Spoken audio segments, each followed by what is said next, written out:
Okay, so to start with, we're just going to talk colours. Now, the two available for 2021, we have the Millennium Yellow and we have the Midnight Purple. Now, the Midnight Purple is going to be the premium colour for this season, which includes the stereo system, whereas the Millennium Yellow model is marginally cheaper and it gives you the option to put the stereo on later on. Okay, so the next main feature of this year's RXP, as you can see, it looks completely different to the last year's craft. Now what they've done, they've completely taken it back to the drawing board and they've redesigned it from the ground up.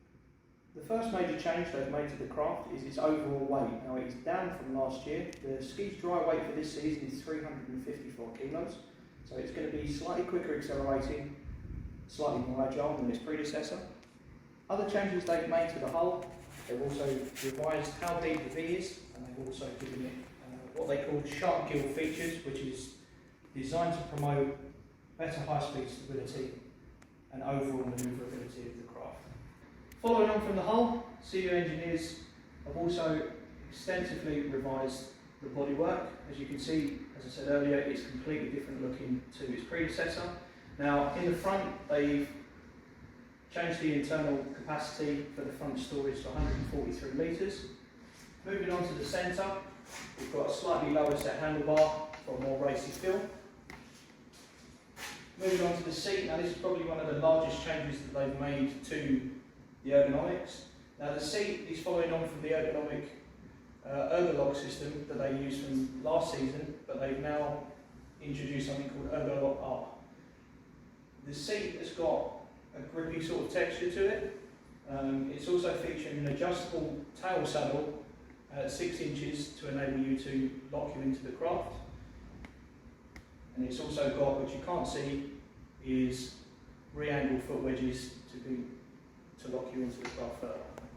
Another major revision Sea-Doo have made to the bodywork is the new rear swim platform. Now they've carried this over from their most recent design of the RXT.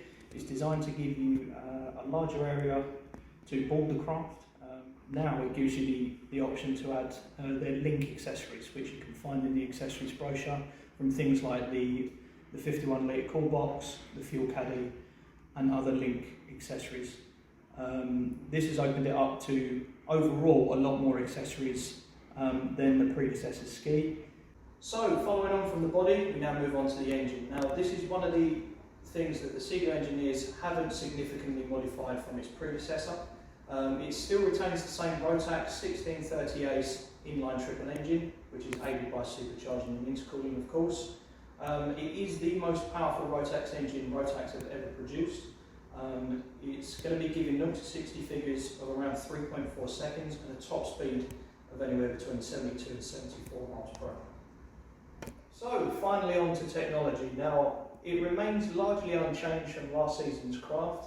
Standard features include on this model are IBR, or Intelligent Brake and Reverse. You've also got the Sports and Eco modes, along with a new mode called Slow Mode, and following on from last year, you've also got the Launch Control mode. Other standard features include DESS, or Digitally Encoded Security System keys, in which you can also program something called a learner key to the craft, which you can do on other series of Sea-Doo also, which will limit the top speed and give it a little bit more controllability if you want to use the craft for family use. On that note, technology, as I say, largely remains the same. There are a few new accessories in the brochure. To add to that list, you can also add things like depth finders, audio system as we mentioned earlier, and other technology to aid your riding experience. So to summarise then, if you're looking for the ultimate handling, fastest accelerating and most exhilarating ski Sea-Doo have ever produced, look no further. The Sea-Doo RXP-X 2021. Thanks for watching, guys. This is our first video from London Speed. If you like what you see, or you fancy watching another kind of video similar to this, whether it be one of our products from Can-Am Spider range, or Can-Am Ryker, or even one of our Can-Am Off-Road series, please like and add a positive comment in the comments below. Yeah, let us know if you want to see more, and thanks very much for watching.